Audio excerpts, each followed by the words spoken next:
Alors que la Roja reste toujours confiante quant à une blessure sans gravité, le Barça, soucieux de préserver son joueur, privilégierait un retour rapide afin de lui permettre de suivre un protocole de récupération adapté. Avant de continuer, aidez-nous en vous abonnant et de donner vos avis dans les commentaires. Avec un calendrier chargé, notamment un duel important contre Osasuna, le club catalan espère disposer de son talentueux défenseur le plus tôt possible. Les examens médicaux ont révélé une déchirure du ligament tibio-fibulaire antérieur, pour l'un des joueurs clés de Flick, compromettant ainsi sa disponibilité pour la prochaine rencontre du FC Barcelone. Le FC Barcelone vient de diffuser une nouvelle préoccupante concernant Pau Cubarsí, l'un des éléments clés de la défense de Hansi Flick. Blessé lors du quart de finale aller de la Ligue des Nations face aux Pays-Bas, le 20 mars dernier à Rotterdam, le jeune défenseur central avait initialement été libéré par la fédération espagnole pour poursuivre sa récupération en club, après un premier diagnostic rassurant.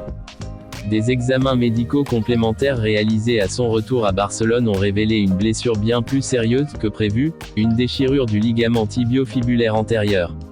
Ce verdict complique sérieusement les plans du Barça, qui pourrait devoir se passer de son défenseur lors de la prochaine échéance. L'annonce a été officialisée par le club à travers un communiqué médical. L'infirmerie se vide petit à petit pour le FC Barcelone. Le club catalan compte encore de nombreux blessés, mais a vu le retour d'un de ses défenseurs centraux les plus importants. Ce lundi, Íñigo Martínez s'est entraîné normalement avec le groupe. L'Espagnol, devenu titulaire indiscutable cette saison, forme une charnière solide et complémentaire avec le jeune Pau Cubarsí. Pour rappel, Íñigo Martínez souffrait d'une blessure musculaire depuis quelques semaines.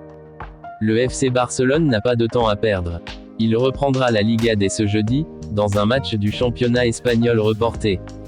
Pour rappel, le club Blaugrana pointe en tête de la Liga avec 60 points après 27 journées, soit le même total que le Real Madrid, qui lui compte 28 matchs au compteur. En cas de victoire jeudi, les Barcelonais prendraient donc 3 points d'avance sur leur rival merengue. Un matelas considérable à 10 journées de la fin de saison.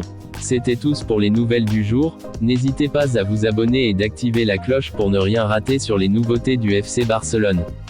Merci et à très bientôt.